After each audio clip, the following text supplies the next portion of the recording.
At present এখনকার পরিস্থিতিতে দাঁড়িয়ে সবথেকে বড় যে ব্যাপারটা ইন্ডিয়ান স্টক মার্কেটের জন্য বদারিং ইস্যু সেটা হচ্ছে যে যুদ্ধ।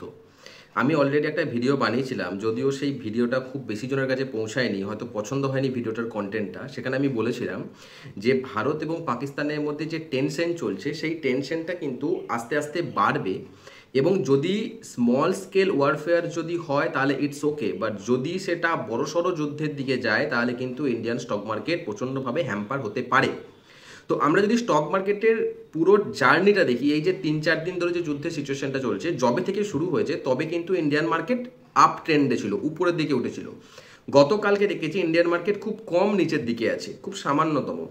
আজকে কিন্তু মার্কেট শুরু হওয়া থেকেই কিন্তু মার্কেট যথেষ্ট নিচের দিকে। এর মেন কারণ হলো যে এতদিন পর্যন্ত যে যুদ্ধগুলো চলছিল সেখানে ইন্ডিয়া অ্যাটাক করছিল পাকিস্তানকে, এবং এই কালকে রাত্রেবেলায় প্রথম হয়েছে যখন পাকিস্তানের তরফ থেকে বড়সড় একটা অ্যাটাক লঞ্চ করা হয়েছে ইন্ডিয়ার এগেনস্টে।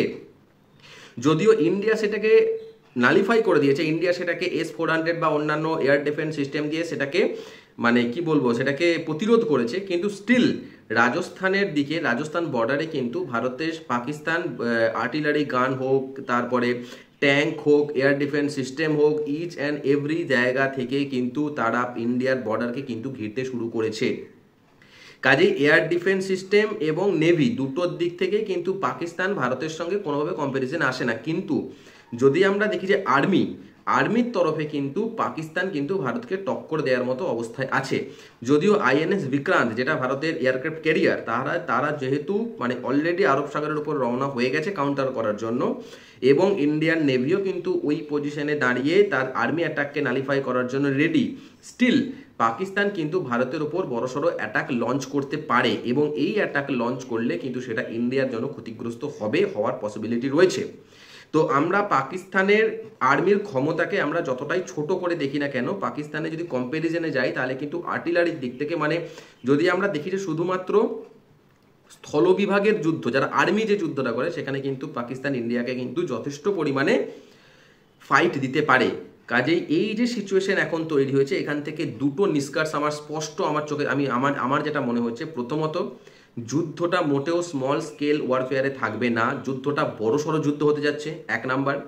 2 নাম্বার, পাকিস্তান এতবার হেরেছে, এতভাবে ইন্ডিয়া পাকিস্তানকে এই পুরো 2-3 দিনের মধ্যে পর্যদস্ত করেছে যে পাকিস্তানকে নিজের অস্তিত্ব বজায় রাখার জন্য, তাদের অবস্থান ঠিক রাখার জন্য, তাদের দেশের লোকের কাছে মুখ দেখানোর জন্য তারা একটা বড় ওয়ার লঞ্চ করবেই, তাতে ইন্ডিয়া ক্ষতিগ্রস্ত হবে, এই নিয়ে কোনো সন্দেহ নেই। আর একটা পাকিস্তানের মাথা ব্যথার কারণ হচ্ছে বালুচিস্তান লিবারেশন হয়ে যায় অবস্থা। ইন্ডিয়ার আর্মি কিন্তু বালুচিস্তানকে চাইছে ওটা লিবারেল হয়ে যাক, পাকিস্তান ভেঙে দুটুকরো হয়ে যাক, সেটা ডিফারেন্ট ইস্যু। কিন্তু আমার মনে হয় এই সিচুয়েশনে দাঁড়িয়ে এখন স্টক মার্কেটে একটা বড়সড় পতন আমরা দেখতে পারি, কারণ পাকিস্তান কিন্তু দাঁত মুখ বের করে ইন্ডিয়ার দিকে এগিয়ে আসবে এবং ইন্ডিয়াকে হ্যাম্পার করার চেষ্টা করবে, ইন্ডিয়াকে আঘাত করার চেষ্টা করবে, এবং আমার যতদূর ধারণা ইন্ডিয়াকে কিছুটা হলেও কিন্তু আঘাত করতে পারবে। যদিও যারা এই ভিডিওটা দেখছো অনেকে আমার সাথে একবার নাও হতে পারো, কিন্তু আমি রিয়ালিটি বলছি, গ্রাউন্ড রিয়ালিটি বলছি। যদি তোমরা ট্যালি করো আর্মির দিক থেকে ইন্ডিয়াকে এবং পাকিস্তানকে, তো পাকিস্তানের ক্ষমতা আছে ইন্ডিয়াকে কিছুটা হলেও আঘাত করার, কিন্তু ইন্ডিয়ান নেভি এবং এয়ারফোর্স এতটাই স্ট্রং যে সেই আঘাতটা হয়তো খুব কম পরিমাণে হলেও হতে পারে। কিন্তু এই সিচুয়েশনে দাঁড়িয়ে স্টক মার্কেট কিন্তু যথেষ্ট ডাউনের দিকে যাবে। যদিও দেখেছি আমরা FII কালকেও বাই করেছে, DII কিছুটা হলেও সেল করেছে, বাট সেটা নেগলিজেবল। মানে যারা বড় ইনভেস্টার, যারা লং টার্মের জন্য ভাবছে তাদের জন্য কিন্তু বেস্ট টাইম, কিন্তু যারা শর্ট টাইম ইনভেস্টার, যারা মার্কেটে কি বলবো ইন্ট্রাডে করতে আসছো বা 2-5 দিনের বা 10-12 দিনের সুইং করতে আসছো, তারা একটু মার্কেট থেকে দূরে থাকো, just wait and watch.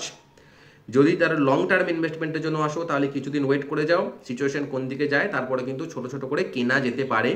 Long টার্মের জন্য মার্কেট বুলিশ ডেফিনেটলি, আমি আগের দিন আলোচনা করেছি কেন বুলিশ। শর্ট টার্মের জন্য মার্কেট বিয়ারিশ হতে যাচ্ছে, যুদ্ধর এফেক্ট কিন্তু মার্কেটে পড়বে। That's it.